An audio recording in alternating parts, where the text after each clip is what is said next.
వికసిత్ భారత్కు స్వర్ణాంధ్ర విజన్ అనుసంధానం ద్వారా భారత్ను ప్రపంచంలో పోటీ ఆర్థిక వ్యవస్థగా మార్చేందుకు రోడ్ మ్యాప్ సిద్ధం చేసినట్లు ముఖ్యమంత్రి చంద్రబాబు తెలిపారు. రాష్ట్రపతి భవన్ సాంస్కృతిక కేంద్రంలో ప్రధానమంత్రి నరేంద్ర మోదీ అధ్యక్షతన నీతి ఆయోగ్ 11వ గవర్నింగ్ కౌన్సిల్ సమావేశం జరిగింది.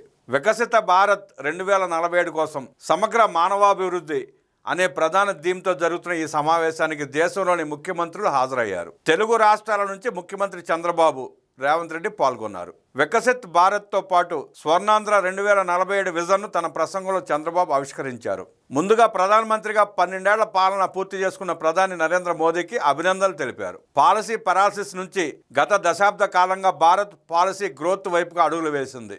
మోదీ హయాంలో digital India, Jan Dhan, Aadhaar, UPI, make in India లాంటి కార్యక్రమాలు వచ్చాయి. సరళీకరణ, పాలనా సంస్కరణలు, ఈజ్ ఆఫ్ డూయింగ్ బిజినెస్లు భారతదేశ ఆర్థిక వ్యవస్థను బలోపేతం చేశాయి. భౌగోళిక రాజకీయ అనిశ్చిత పరిస్థితులు ఉన్నా భారత్ ప్రపంచంలోనే అత్యంత వేగంగా ఎదుగుతున్న పెద్ద ఆర్థిక వ్యవస్థగా అవతరించిందని పేర్కొన్నారు.